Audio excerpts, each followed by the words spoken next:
نحمده ونصلي على رسوله الكريم أما بعد أعوذ بالله من الشيطان الرجيم بسم الله الرحمن الرحيم قل هل يستوي الذين يعلمون والذين لا يعلمون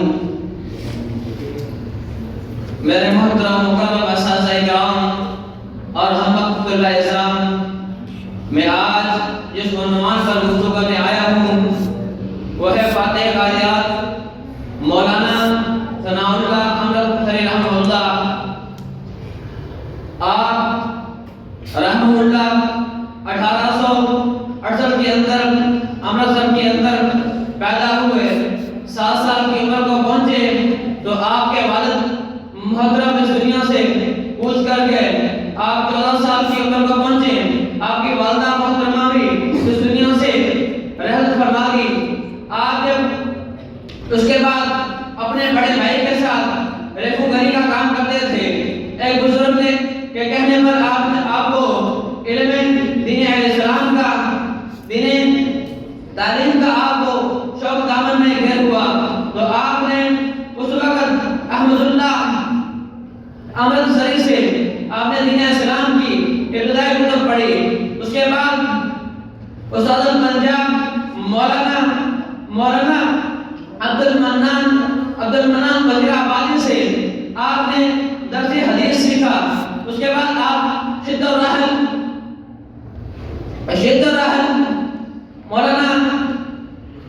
مولانا نذیر حسین دہلوی کے پاس گئے، وہاں جا کے آپ نے درس حدیث اور کئی متعدد حدیث کتابیں پڑھی۔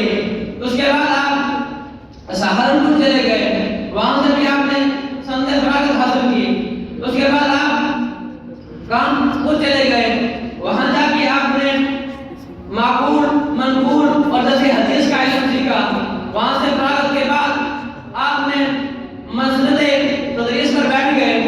آپ تدریس میں چند ہی سال بیٹھے اور آپ کو اپنی عملی طور پر کوئی توجہ نہ تھی۔ اس کی وجہ یہ تھی کہ دین اسلام کے دشمن چاروں طرف سے دین اسلام کے خلاف، اسلام اور پیغمبر اسلام کے خلاف شدید مخالف ہو چکے تھے۔ یہی وجہ تھی تو جو آپ اپنے تدریس کو چھوڑ کر اس میدان میں اتر آئے اور دیکھا کہ دین اسلام کے اوپر، دین اسلام کے چاہنے والوں کے اوپر تشدد کیا جا رہا ہے، تو اس وقت الہ آباد فتنہ قادیانوی اوپر چکا تھا۔ اسی بنا پر آپ نے اپنی تدریس کو اہمیت نہ دی، بلکہ آپ نے یہ سوچا کہ دین اسلام ہر طرف سے دشمنان اسلام کو دشمنوں نے نقصان پہنچا چکا ہے۔ اس وجہ سے آپ تدریس کو چھوڑ کر میدان میں آ گئے۔ اس وقت مولانا محمد حسین بھٹانوی اس میدان میں اکیلے ڈٹے ہوئے تھے، تو آپ نے یہ بات اپنے طالب علم کی دور کے اندر سوچ رکھی تھی کہ میں نے مناظر بننا ہے، ایک مقرر بننا ہے۔ تو جب آپ اس میدان کے اندر اس میدان کو ترجیح دے دی اور آپ خود فرماتے ہیں جب میں طالب علم تھا تو میں نے درس یعنی قرآن و حدیث سیکھنے کے ساتھ ساتھ اپنے علم کلام اور کئی کتابیں بھی سیکھی، اور اس کے اندر آپ نے مناظرہ کرنا بھی سیکھا۔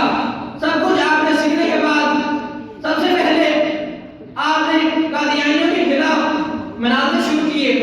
آپ نے مناظروں کے اندر انہیں ہرا دیا، اور اس طرح آپ ہندوستان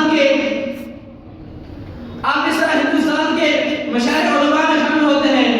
آپ فن مناظرے کے اندر علماء ماہر تھے اور خوش بیان مقرر بھی تھے۔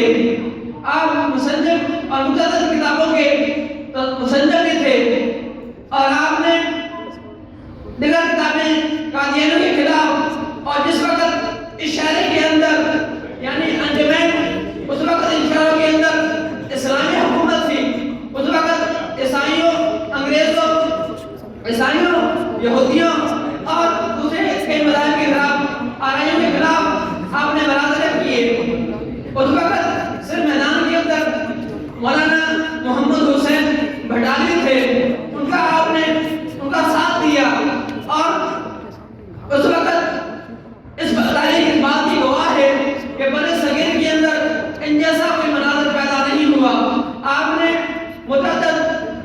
شیعوں، بریلویوں، دیوبندیوں، عیسائیوں، یہودیوں، آرائیوں، ان سے مناظرے کیے اور وہ مقابلے مناظرے ہزاروں مناظرے کیے اور ان میں سے آپ نے سب کے سب جیتے اور سب سے پہلے جس سے مناظرہ کرتے اسے آپ اپنے اس کے دلائل کو ہاتھوں آڑ لے لیتے اور گرفت کر لیتے اس کے دلائل کی اور اسے ایسا مناظرہ کرتے کشتبی اور مدانی کے ساتھ آپ مناظرہ کرتے اور اسے مجبور کر دیتے اور اسے اٹھنے جھک جاتے. کیا وجہ سی؟ صرف آپ ذہین فقیر اور مقرر ماہر تھے کہ آپ اپنے سامنے والے کو کبھی یہ نہیں کہ اس پر طنز و تنقید ہو بلکہ خوش مزاجی سے پیار سے اسے بات کرتے اور اس بات کا اندازہ آپ اس بات سے بھی لگا سکتے ہیں جب مرزا غلام احمد قادیانی نے قادیان میں بلایا تو آپ گئے اور جا کر اسے مناظرہ کیا. مناظرہ کرنے کے بعد آپ نے اسے ہرا دیا اور آپ اس وقت فاتح قادیان کے نام سے مشہور ہوئے اور آپ نے کئی متعدد مناظرے میں کیے اور آپ خود کہتے ہیں کہ میں نے قادیانیوں کے خلاف اتنی کتابیں لکھی ہیں کہ مجھے خود کو پتا نہیں کہ مجھے شمار کرنا چاہوں تو شمار نہیں کر سکتا.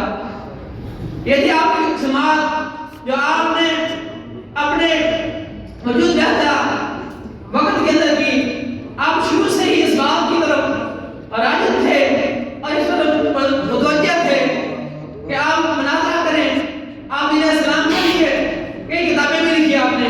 اللہ تعالیٰ سے دعا ہے جو سنا سنایا عمل کرنے کی توفیق عطا فرمائے.